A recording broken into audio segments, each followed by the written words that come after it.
Hey guys, it's QuickyBaby and welcome back to World of Tanks, and this time I'm playing in the Tier 4 Soviet Premium Light Tank, the Valentine Mark II. And I'm playing this because when I streamed on Valentine's Day just a couple of nights ago, you all voted for this in the tank poll. And coincidentally, we also had a bit of a cracker of a game in this vehicle.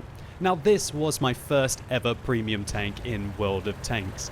That's because it was given to everybody who tested World of Tanks in the closed beta. However, it's not really special anymore because you can just buy it on Valentine's Day for 250 gold when Wargaming takes 75% off the price. Now, unfortunately, if you do like the look of this tank from this replay, well, you're pretty much going to have to wait another 363 days to be able to get that 75% discount. But even if you were to pay full price for this tank at 1,000 gold, it doesn't exactly break the bank. It was a little annoying when Wargaming decided that they were going to sell this vehicle. It would have been nice if I had something special from playing the closed beta. Although I know that a lot of people who played more games than me in the closed beta, I think you had to play 500 games, got some kind of little Sherman tank as a special reward, and I don't think that's ever been sold in the premium store. I wish I'd picked up that one if I knew that this game was going to be as good, or I was going to enjoy it so much. I definitely would have played a little bit more in the closed beta. So the Valentine, is it a good tank? Well, it's so statistically weak that it gets preferential matchmaking, a lot like the PZ B2740. This is as bad as it can be for the tank. The vehicle can never meet tier 5 vehicles, it can never meet tier 6 vehicles. Well, that's absolutely awesome for the tank because it means that while it doesn't really have the best gun, this 45mm really doesn't do a lot of damage with every single shot. It does 47 damage on average with 51mm of penetration. That certainly wouldn't do very good if it was going to go up against a KV-1, right? It also doesn't really have the most hit points, 380, although that's not too bad for tier 4, seeing how we're shooting at this tier 4 Japanese heavy tank and he's got 440 and we shut him down. The real thing that sucks about this tank is the mobility. Even though it's a light tank, it's only really light tank in name, and that's kind of useful if you want to get a little bit of crew training for your Soviet light tanks, such as the T-54 lightweight, which certainly is an enjoyable tank.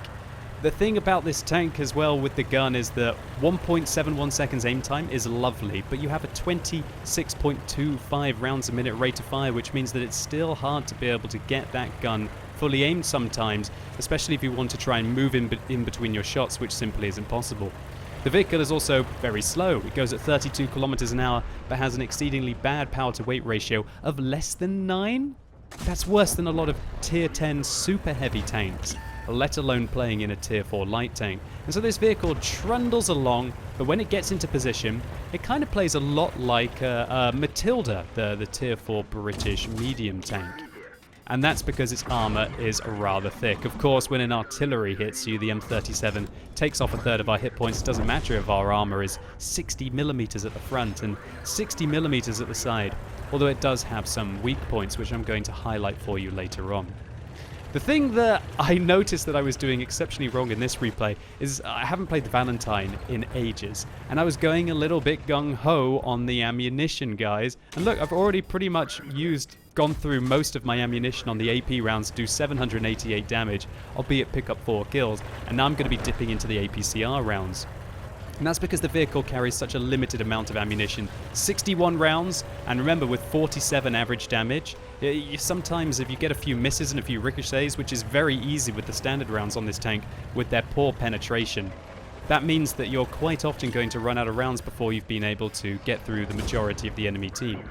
But let me show you the weak point of the Valentine, and that is this kind of ridged, corrugated area. I guess it's some kind of a hatch on the back of the vehicle.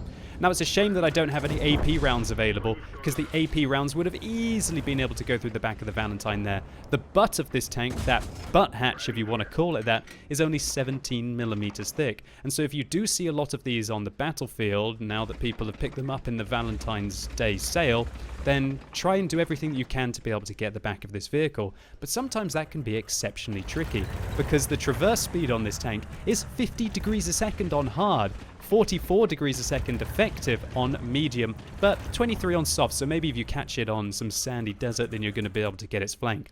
You're probably best to take its tracks off and then try and get its backside, because the whole of the front of this tank is absolutely wonderful, and even the parts of the vehicle that aren't 60mm thick are exceptionally well angled, and unless you've got good gun depression and are aiming down on the vehicle, you're not going to be able to go through the plate. And I'm specifically talking about this plate here. And also the turret armor is very strong as well. 65 on the front, 65 on the side, and 65 on the rear. Gosh, the Valentine II certainly is a little mobile fortress going around the battlefield. And again, when you take into account that the vehicle has crazy preferential matchmaking, the wargaming would have only really put into the game in 2010, 2011, in those very early days, then the two do combine to make this a rather robust tank. So far this battle has gone exceedingly well, but there is a sneaky Swede, a tier 4 Swedish medium tank, or is it a light tank still at tier 4? I'm not, oh, it is a medium tank, I can see by the icon.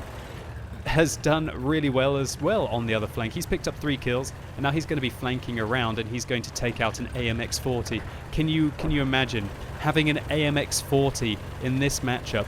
Would be absolutely amazing. That little duck tank is simply incredible. It's got awesome armor. It's got a big gun. It's just the fact that the tank doesn't have preferential matchmaking that makes it rather, should we say, up and down.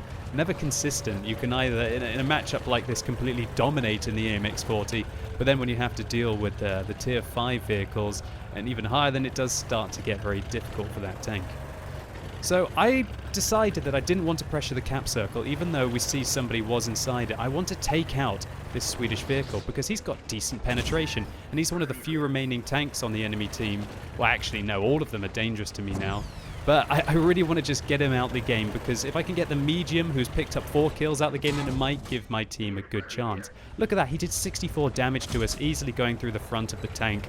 Got to watch out. And what I want to do right now is just distract him, just try and keep kiting him, try and use this mound to avoid as much of the artillery as I possibly can. And if I can get his attention, then that should allow my M37 and his opposite number in the Swedish tier 4 medium tank to be able to take him in the side. Oh, good shot in there, 53. We've only got 9 rounds left, but that should still be enough to be able to go through the enemy team, unless some really bad things happen.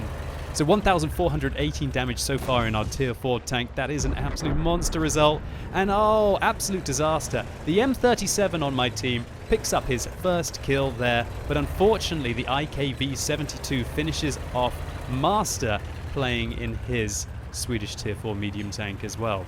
So what am I going to do? Well, it's very clear that the IKV, or one of the artillery, is towards the center of the map in the cap circle. So what I want to do is work my way along this ridge. If I sit on the ridge, then if I do get spotted, then I should be able to pull down the other side of it, try and use these bushes to be able to advance. But I'm not really too bothered about being spotted right now, and that's because the camo rating in this tank is fantastic. And bizarrely enough, this vehicle gets the full light tank class special, which is the same camo rating when moving as when stationary. This vehicle, with my crew and my loadout, has 37.4% camo rating when moving.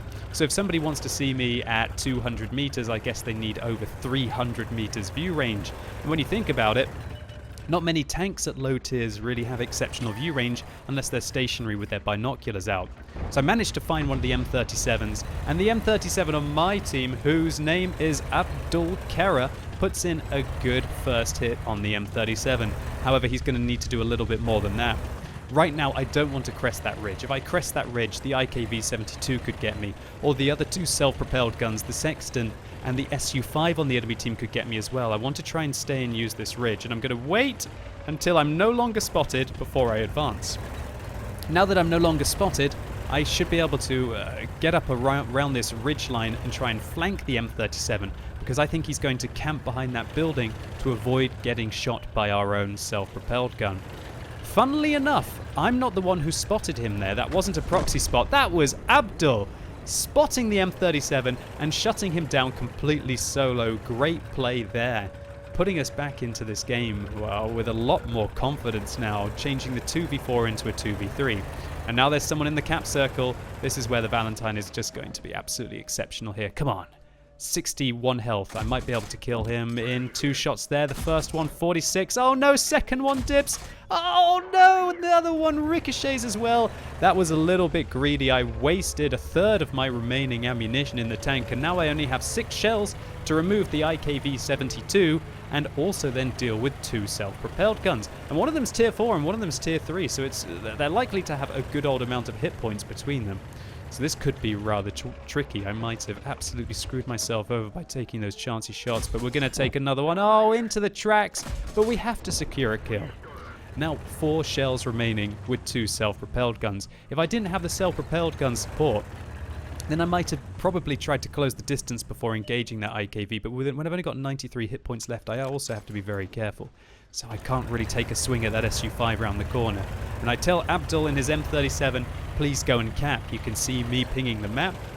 And I really want him to start to cap right now. I should probably communicate to him that I have very low ammunition, but I'm not sure if that's going to be too useful. I just really want him to start to progress towards the cap, because if he caps, then I can just try and distract these self-propelled guns. Now I have an easy shot into the side of the Sexton there. I have to take it. We roll for 49. We blind fire the second one, but only just. Did we hit the Sexton? We're going to have to see when he reappears. Yes, we did. He's got 46 hit points. That means that I should be able to kill him in a single shot. I'm literally a coin flip whether I kill the Sexton with another shell. Yeah, there we go. 46 damage out of 47. Great stuff. And Abdul takes a swing at the SU-5, but he manages to miss it. And I'm quite worried about this SU-5 taking a swing at me. So I'm just going to work the ridgelines, go along them, try and make the SU come around the corner a little bit more, and then try and get the M37 on my team guns firing. Because he's got 160 hit points, and I've got 1 shell remaining. That means that I'm not going to be able to take him out. I really, really hope that Abdul is going to go into the cap circle right now and not try and go in TD mode this guy. So I'm keeping an eye out on him. I'm keeping an eye on the SU-5 to see if he can see me. And great! Abdul does go inside the cap circle, and that really puts the pressure on the enemy team. So right now, what I'm going to try and do is basically be a base guard. I'm going to try and stop the SU-5 from getting to Abdul, because as we can clearly see, it requires 2 minutes and 26 seconds to cap here, and there's 2 minutes and 41 seconds remaining on this encounter. Oh, clench the buttocks! Luckily, he misses us, and that's my opportunity to advance towards him. And I'm going to drive straight towards him. I'm not going to fire my remaining shell, however, because I felt like I might need it. I might need it to track the SU-5. I just feel like there's no point in shooting this guy until I know that he's low enough to be able to kill him. And right now, this is where things get a little silly. I'm just going to be following the artillery around, harassing him, playing almost like a sheepdog to try and distract him and keep him away from what he thinks. Maybe he thinks that I'm trolling him right now. Maybe he thinks that I'm joking with him. But it looks like the SU-5 maybe has realized now that I've run out of ammunition. And it looked like for a second that he was going to go towards Abdul. I managed to ram him for 5 damage. Can we push him into the water? Try and get to his side. Come on. Oh, I'm thinking about tracking him right now. But I'm not sure if it would take the tracks off with a single shot of this low caliber gun. All we really need to know is this. Whoa, Abdul, what was that? That one looked like it went through the gun shield of the SU-5 very close there. And the SU-5 tries to sneak around. And now we're just going to spin him right round. Now the SU-5 tries to reverse. And I see my opportunity. Yep. You're going to go into the water, baby. Here you go. Just a few kisses on Valentine's Day for you, buddy. Oh, there we go. We actually end up pushing him into the open for Abdul, who finishes him off. That was an absolutely ridiculous moment. I was thinking I was going to make him... I was going to give him a little bit of a drink at the end of the game.